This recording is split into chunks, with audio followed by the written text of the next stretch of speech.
Hi friends, A to Z informations YouTube channel में आप सभी का स्वागत है। दोस्तों, आज सवेरे एक काफ़ी दुखद समाचार मिला। इंडिया के बिग बुल कहे जाने वाले राकेश झुनझुनवाला आज हमारे बीच नहीं रहे। दोस्तों, 62 साल की उम्र में उनका निधन हुआ है। आज 14 अगस्त 2022 रविवार सवेरे 6:45 AM पर मुंबई के ब्रीच कैंडी हॉस्पिटल में भर्ती कराया गया था उनको, और कुछ देर के बाद डॉक्टरों ने उन्हें मृत घोषित कर किया। वो पिछले कुछ दिनों से किडनी के डिजीज़ से कुछ दिनों से परेशान थे।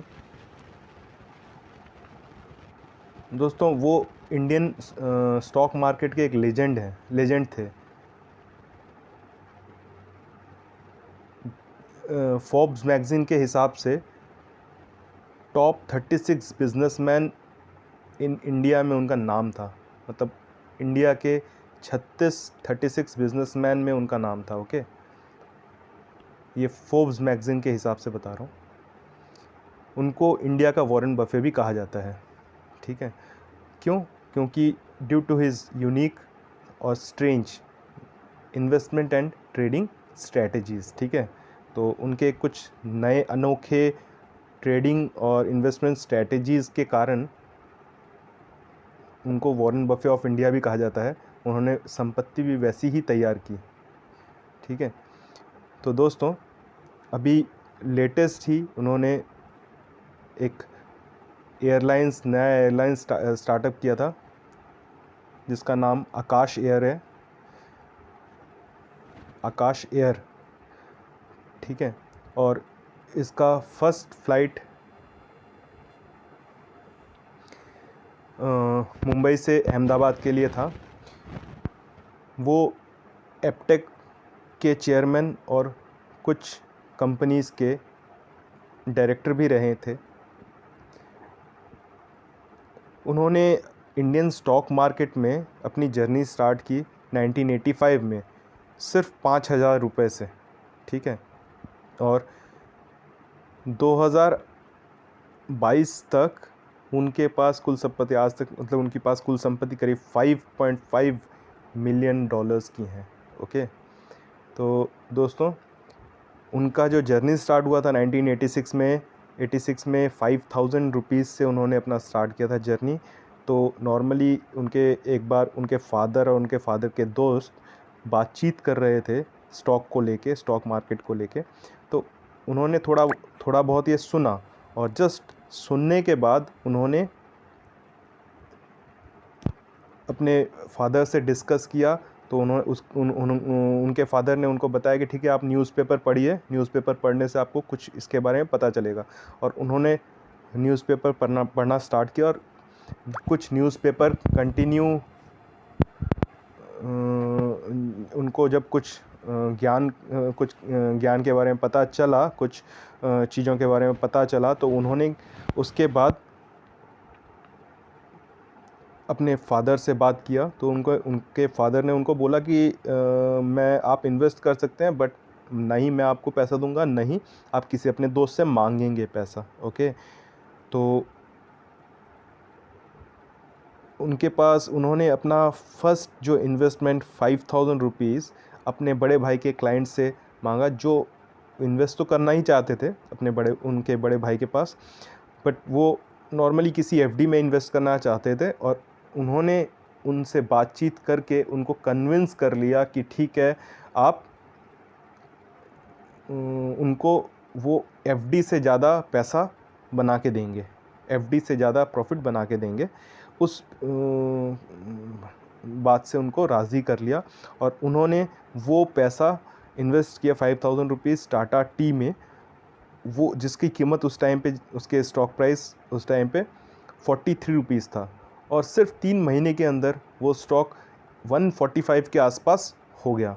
तो उन्होंने उस टाइम पे प्रॉफिट बुक किया, प्रॉफिट बुक करके करीब 3 गुना प्रॉफिट उन्होंने वहाँ से हासिल किया। और उन्होंने अपने जो उनके जो क्लाइंट थे, बड़े भाई के क्लाइंट थे, उनको उन्होंने वो इन्वेस्टमेंट अमाउंट और विद जो प्रॉफिट है वो वापस किया, करने के बाद उस पैसे से उन्होंने अपना जर्नी स्टार्ट किया और वहाँ से उन्होंने जो अपना प्रिंसिपल बना लिया था वहाँ से उन्होंने जर्नी स्टार्ट किया और वहाँ से विद इन 3 years 86 to 89 तक उनका नेटवर्थ 22 से 25 लाख के आसपास हो गया था संपत्ति। तो खुद सोचिए आप 3 साल में विद इन मतलब 5000 के इन्वेस्टमेंट से स्टार्ट करके कोई आदमी 25 लाख तक पहुंच सकता है। ठीक है दोस्तों, तो उनके कुछ इम्पोर्टेंट शेयर्स जहाँ पे उन्होंने इन्वेस्ट किए हुए थे करते थे या फिर किए हुए थे उन्होंने, तो उनके कुछ बेस्ट शेयर्स हैं जैसे टाइटन, क्राइसिल, सीसा गोवा, औरबिंदो फार्मा, एनसीसी और भी कुछ हैं और भी इत्यादि। हाँ, तो दोस्तों अगर हमें लगता है कि उन्होंने तो काफ़ी पैसा कमाया, काफ़ी संपत्ति कमाई, ठीक है, तो बहुतों को ये चीज़ लगता होगा कि उन्होंने काफ़ी कुछ कमाया, काफ़ी पैसे कमाए, ठीक है, तो उन्होंने जो रिकग्निशन उन्होंने जो करना था, जो काम किया उससे पैसे तो कमा लिए उन्होंने, बट दोस्तों एक नाम कमाना, एक रिकग्निशन, दैट मीन्स मतलब वेल्थ या प्रॉपर्टी या फिर जो फाइनेंशियल इंस्ट्रूमेंट होते हैं हमें पैसे, ठीक है ना, उससे भी बड़ी चीज़ होती है रिकग्निशन। तो उन्होंने एक ऐसा रिकग्निशन कमाया है जो देश में हर कोई नहीं कमा सकता। हम जैसे जानते हैं मिसाइल मैन ऑफ इंडिया किसे जानते हैं, डॉक्टर एपीजे अब्दुल कलाम को ना, तो वैसे ही अगर हम कोई बोले कि वॉरेन बफे ऑफ इंडिया, मतलब इंटरनेशनल स्तर पर वॉरेन बफे का जो नाम है, वैसे ही अगर इंडिया में इंडिया के वॉरेन बफे अगर बोला जाए तो राकेश झुनझुनवाला को हम जानते हैं। तो दोस्तों ये नाम इतनी ईज़िली नहीं कमाया जा सकता, इसके लिए काफ़ी मेहनत करनी पड़ती है। तो उन्होंने अपनी जो स्ट्रैटेजीज़ हैं या फिर उनके जो पॉलिसीज़ हैं, उन्होंने जो डिसिप्लिन अपने इन्वेस्टमेंट में या फिर ट्रेडिंग में मेंटेन किया, तो सबसे बड़ी चीज़ वही होती है दोस्तों कि किस तरह से आप मतलब इन्वेस्टमेंट कर रहे हैं, उसकी स्ट्रेटजीज़ क्या होंगी। सिर्फ ट्रेडिंग, स्टॉक मार्केट में ट्रेड करना ही इन्वेस्टमेंट नहीं होता है, ठीक है, इन्वेस्टमेंट का तरीका और भी होता है दोस्तों। तो जो इन्वेस्टमेंट का तरीका है उसे जानना ज़रूरी होता है, ठीक है। आप ट्रेडिंग जान सकते हैं, ट्रेडिंग स्टॉक मार्केट में ट्रेडिंग कर सकते हैं, पर ट्रेडिंग से उन्होंने इतना ज़्यादा पैसा नहीं, संपत्ति नहीं बनाई, नेट एसेट्स इतने ज़्यादा नहीं होते हैं ट्रेडिंग से। उन्होंने वो ट्रेडिंग को प्रॉफिट बुक करना, प्रॉफिट करके उसको इन्वेस्ट करना। ट्रेडिंग में आपको पता ही होगा इक्विटी और डेट के 2 इंस्ट्रूमेंट्स होते हैं, और भी कुछ इंस्ट्रूमेंट्स होते हैं, है ना। तो नॉर्मली इक्विटी और डेट जो एसेट एलोकेशंस होते हैं, इसके एलोकेट करने होते हैं, ठीक है, कभी एसेट्स में करने होते हैं, कभी डेट में करने होते हैं, इस तरह से इसको ग्रो करते हैं। तो वो एक इन्वेस्टमेंट स्ट्रैटेजी होती है, इन्वेस्टमेंट का तरीका होता है कि किस तरह से आप आपके संपत्ति या मनी को या आपके पास जो वेल्थ है उसको ग्रो करें, ठीक है। तो इसके साथ इसका प्रोटेक्शन वेल्थ का जो प्रोटेक्शन है उसको करना है आपने, ठीक है। तो ये सब चीज़ों को काफ़ी कुछ, हर एक चीज़ को समझ के करना ये उनके अंदर था, ठीक है। उन्होंने उसको उसी तरीके से स्टेप बाय स्टेप हासिल किया एक डिसिप्लिन्ड वे में, और उसके बाद उन्होंने अपना इतना बड़ा रिकग्निशन, अपना नाम कमाया। तो मेरे हिसाब से सिर्फ अगर पैसे या फिर वेल्थ से उनको तोला जाए तो वो गलत है। उन्होंने एक देश में एक मिसाल कायम किया, और साथ ही साथ वो देश की उन्नति भी चाहते थे, ठीक है। वो ये भी चाहते थे कि जो इन्वेस्टर्स हैं वो काफ़ी मतलब हर्डल फ्री, दैट मीन्स उनके पास ज़्यादा उपाय रहें, ज़्यादा चीज़ें उनके पास रहें जिससे कि वो कैलकुलेशंस कर सकें इजीली, लॉजिकल थिंकिंग्स करके वो इजीली अपने निष्कर्ष पे जा सकें कि इसमें इन्वेस्ट करना ठीक है या इसमें। तो वो एक चाहते थे कि उस तरह का एक सेटअप हो, ठीक है। तो वैसा इन्वेस्टमेंट स्ट्रेटजी उन्होंने इंडिया में तैयार कर मतलब एक सोच लेके आए वैसा। तो ये सब चीज़ें उनको महान बनाती हैं।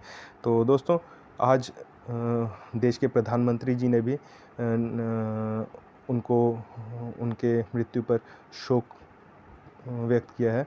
तो हमारे A to Z informations YouTube channel की तरफ से भी मैं आप लोगों को मैं उनके मृत्यु पर, उनके अकस्मात मृत्यु पर मैं उनके आत्मा की शांति के लिए प्रार्थना करता हूँ। और उनके परिवार के लिए मैं चाहता हूँ कि उनके परिवार इस दुख की घड़ी से उभर के सामने आए, और जो उन्होंने नाम कमाया है उन्होंने, वो वैसा ही बरकरार रहे। और हम हमारे सभी दर्शकों की तरफ से भी मैं हमारे दर्शकों की तरफ से और A to Z informations YouTube channel की तरफ से मैं उनके निधन पर अपना शोक व्यक्त करता हूँ। जय हिंद, जय भारत। धन्यवाद दोस्तों।